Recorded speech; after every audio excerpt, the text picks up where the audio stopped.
So. Okay, now we're on. You didn't take care of yourself because that's what an addict does? Right, so we're more concerned about helping others, which can become another addiction. Self-care lacks completely in our lives, my life. That's my journey. I will run myself into the dirt, and it's become another addiction. Work, it's been school, it's been sponsoring others, it's been my program. It's actually became an addiction where I didn't feel like I could go on with my day unless I went to a meeting. So I wasn't able to live outside the meaning, and it was just part of my journey. But still today, I mean, 2 weeks ago, I was almost hospitalized for not having self-care. With a kidney infection, which came from a bladder infection, which came from not paying attention to yourself. And not drinking water, not hydrating myself. I don't know. I've talked to other people in the program about that, and we don't do what's good for ourselves. We don't drink water. We'll drink the soda or the coffee or things that are unhealthy for us. It may not be drugs, but I still lack in self-care today. So, yeah, it's another lesson, you know, taking care of self. Yeah, I have the problem. I have that problem still. Yeah. To some degree. Although part of, I'm feeling, do you know, I am feeling better now than I felt in 20-some years. I love that. No, it's the truth. Yeah. Yesterday I was up at 5:30. I slept pretty good. Yeah. And I was up at 5:30 and I never got home until after 10. Wow, that's... I was out in the field on a problem that needed to be solved. Yeah. Went to Newport, and then I went to Spokane, and then I went to Hayden Lake, and then I came home. And so it was that long day, but I didn't have the fatigue or the, I got a bug there. Is that your pet bug? Yeah, it's my gnats. Oh, do you have a name for them? No. Other than Gnat? Missy Gnat? And Yeah, Mr. Annoyance. Gnat, and Annoyance is a good name for a gnat. Yeah, which one is that? They all look the same. Yeah, he's bigger. He'll be back. So anyway, that's where I was at, and but I'm not suffering like I did before. Yeah. And did you see the video I did on that, where I announced myself as a realtor and then told about Life Vantage? Yes. Yeah. That's really where the change is. Right. One of the things that's in our audience, Protandim as a product is dealing with just about anything that causes stress. Right. Almost all disease comes from stress. Right. Your bladder infection. Exactly. There it is. And the potential kidney failure that came from that was really stress. Exactly. That's exactly right. And we run our bodies down. Right. Did any of that stress have to do with any kind of doubts that you were having about what we're doing, about this book? No, nothing like that. It's just the addict mind is, it goes about 100 miles an hour a day, and to even slow it down, we have to do healthy things. Because of what happened to me, I've been back into my yoga almost daily, meditation, and that's how I deal with my stress. Because nothing can be going on at all, and my brain tells me everything's bad. This is going to happen, this is going to happen. Right. And nothing is happening. So I need to remind myself this is a lie. It's just telling me this. I need to slow it down. And through my yoga and meditating today, because I had a little bit of anxiety about even doing this. Of course. And I was able to be, we call it be centered, and listen to my breath. What did it sound like? At first it was very, it was moving fast, but now it's actually, yoga teaches you how to actually breathe and just slow down your mind. Slow down your breath. Come into the moment. The whole practice is just saved my life, really, in dealing with stress. Everything's going to be okay. Really. You know? Oh yeah, more than okay. Yes, and I'm blessed. And I remind myself of the gratitude. I write a gratitude list. Right there. Says blessed. Yes. And I do things like that to remind myself. Have you taken a moment to really say thank you? It's pretty important. That's the big thing. Thank you. Mm-hmm. Thank you for giving me like maybe a job that I can actually stress over. Thank you for giving me a beautiful relationship that sometimes can be difficult, but you look at the gratitude in it. Thank you for just thank you. And that stops me, my gratitude, it stops me long enough to realize the blessings I have and to not look at the negativity. So, gratitude. Because the racing mind can get caught up in negativity, can't it? It's constant. The addictive mind is negative constantly. You know, it tells me, you're not going to have enough time to do this. You're not good enough. You're going to mess this up. They're going to find out who you really are. Like, they're going to find out. That's what it tells me every day. Oh my gosh, they're going to eventually not be there because they're going to realize who you are. And I have a secret. You are no better than us.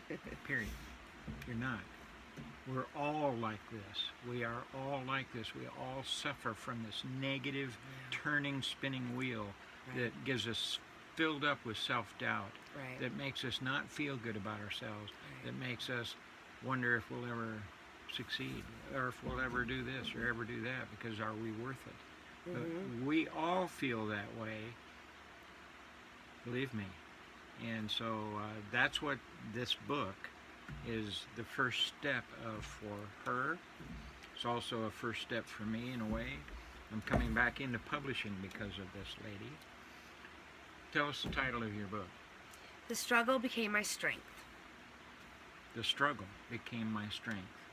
I think it's a beautiful title, and I've read it. Of course, I wouldn't be publishing it, right? I read it, and I thought, boy, you know, this is worthwhile. You need to see it. You need to pay attention to what we're doing here. It's a good book. It's going to not be very expensive. It's a first step. It's going to lead us to a lot of people. And actually, we're going to do it in several languages. So it's exciting. It's exciting for me. It's exciting for her. And it should be exciting for you, because we're going to do it. Instead of wallow in our fear, wallow in our self-doubt, in our self-pity, we're not doing that stuff anymore. We're going to bring you something that has real value and connect you with people like her, like me, who have been there, don't want to be there, don't want to go back there, want to lead you out of there if we can. And but the choice, whose choice is it ultimately? Whose choice? The loving God of how I live my life. But at some point, Christine, you made a choice. Right, I did. So it's your choice. Right. Tell me about. Really, give us a little bit of that history. I know it's pretty muddy. Yeah. It's not pleasant, but it couldn't be any worse than some of theirs. Well, the thing is that in society, a lot of people, the word choice, I want to go back to that. Because the word choice, a lot of people don't understand, like, why doesn't this person choose just to stop? Why do they continue They do to question use? that, don't they? Yes. Yeah. And it is a choice, but it's also a disease. And it's still hard for some people to grasp onto that addiction is a disease. It's also with co-occurring disorders. It comes with anxiety and depression. It was a choice I made to stop, but there were several things that had happened and several lives that I've seen lost. You said people were dying around you. They were dying around me, and I was in my 30s, and they're so young. And I even said, why don't they choose to come to an AA meeting? Why are they not choosing recovery? The addiction is so powerful that it pulls you. It does take away your relationships. It can take away your employment. It takes away everything. And then it can take away your life. So that word choice. I chose. It wasn't a specific occasion. I did not choose to go into recovery. I went because my husband was going to leave me. I had legal ramifications. I had the courts, on me. My relationships were, being destructed. And what I chose was, there was something that, I was in treatment, and there was a counselor that basically, she actually became one of my mentors. And she basically said, hey, you know what? Excuse my French, bullshit a bullshitter. I've been there. Like, you can either choose to live or you're going to choose to die. And she basically said that to me. Something resonated with that, wow, there's somebody else that's struggling with this, and I'm not alone in my mind. That mind that tells me I'm terrible, everything's bad. I went to an early morning meeting, and we have a book in recovery called The Daily Reflections. I read that morning, and it described me. It described what I was actually going through at that very moment. That moment was my God speaking to me. There's like this light that went on. I had been there 3 days. So I had started to taper off withdrawal symptoms that were very, very, very, very difficult. And I was starting to kind of see the light, I would say. I was forced. I wasn't going to have a place to live. I was going to be on the streets. And for some of us, that's not enough. But for me, that was my bottom, what we call a bottom. But there's it was very, I can't even describe it. It was like a light switch that went on. And I wanted it. I finally wanted it. And I wasn't going to be there to save my marriage. I wasn't going to be there because the courts were making me be there at that point. I didn't want to live the way I was living anymore. I couldn't do it anymore. It became a job to get up in the morning and have to take a pill to get in the shower. Or to take a drink to try to cure my depression, which it made it worse. Of course. Because it's an antidepressant. And I just was done. And that's the choice. Yeah, it is, but it's also like, I had to give it over to something bigger than me. Like, I was not rolling the roost. Let's just put it that way. I thought I was doing it all. I thought, my ego was telling me, I think for me, having God speak to me through that book, that was enough for me. Thank goodness it was, because there was a lot more that could have happened to me if I was willing to walk out of there and try to go live my life and use again. It just wasn't worth it anymore. Mm-hmm. And I was sick and tired of being sick and tired.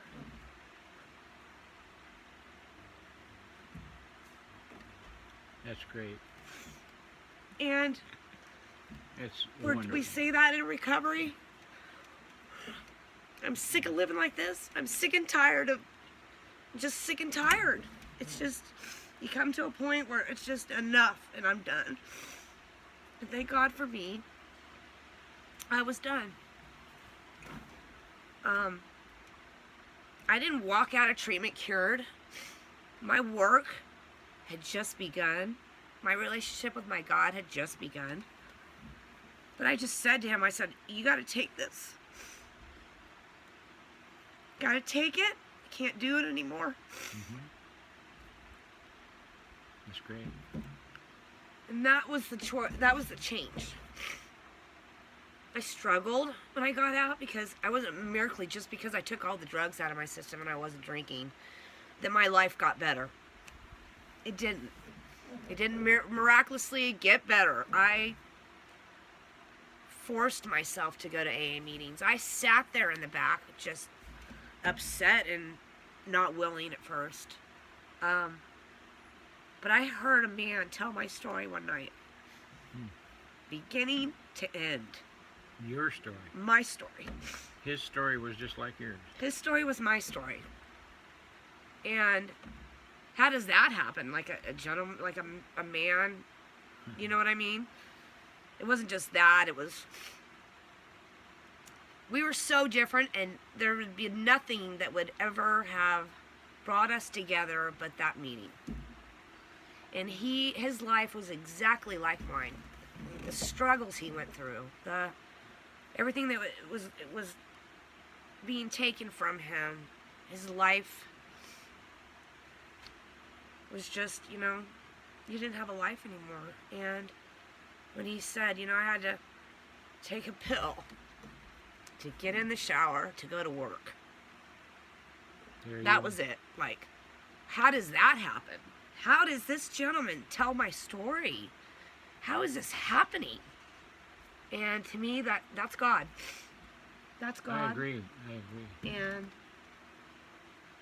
that is when I became willing, and I became listening to people's stories, and I became to realize that I was not alone anymore. And thank God I was not alone anymore. And these people feel exactly the way I feel. How does that happen? So, I tell a funny joke how I feel like I'm like this alien that's been beamed down to the planet, right? And nobody else feels like this. Even as a child, the insecurities and the anxieties of doing anything, forming relationships. I was home. And I finally felt safe. And there was nothing in my life that made me feel safer than going to those AA meetings and finally saying, my name is Christine, and I'm an addict, alcoholic. I was free. Because that's when it began. Yeah, I was finally free. I was not holding the secret.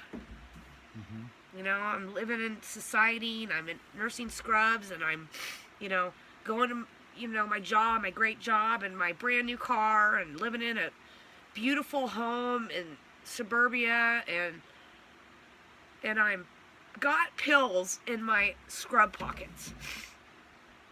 And that's a reality. What we present to the world and how we struggle on the inside.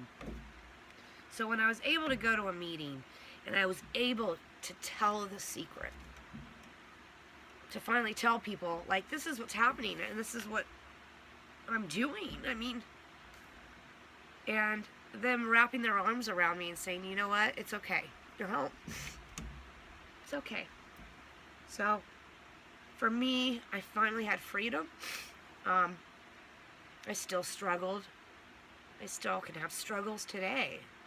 But tonight, even after almost 14 years, I'm going to a meeting. And I'm going to my family. Your family being other people like yourself. In recovery, yes, they're my family. And nothing, we are so different. Different in age, different in life, different. Nothing else would have brought all of these people together but recovery. So I look at it like today, I'm blessed to be able to go there, and I'm blessed to be able to speak and actually tell my story, and then that newcomer, they're the most important people. And I speak that if you're new, you're the newcomer, you're the most important person in this room. And I hope you keep coming back. And I get over the anxiety of speaking. I get over everything because it's my God speaking through me. And I say exactly how I'm feeling and what's going on. And to have maybe like a 14-year-old come up, yes, 14 years old, and say, what you said tonight touched me. And if I can help somebody that's struggling not take a drink or a drug that night, then I feel like I've done my work. All right. That's it for today. Thank you for listening. And, Here's what we're doing. The book is called The Struggle Became My Strength. The publisher is Hopestone Press. That's me. And I'm Dwayne Parsons. Christine Jensen. She's got a wealth of wisdom inside her from the choice that she made to come out of addiction. And we know that unbelievable numbers of people in this world are suffering from the private horror of addiction. Right. It can be of any sort. I suffered from it too. And we are all about, in this venture, bringing you this book and more. We're all about helping you realize that there is a way out. And so There's hope. there is hope. Hopestone Press. That's Yes. why I call it that. That's why I Right. call it that. Yes. Because it meant that for me. My story you'll hear too, maybe on the next tape. Right. But I've got one. She has one. She's touched me with her story, and she'll touch you too. So look for it. Up and coming. By September, we should have it at least in eBook form, and so we can start there. And but we're working on it. Thank you for watching. Thank Come back. you. All right.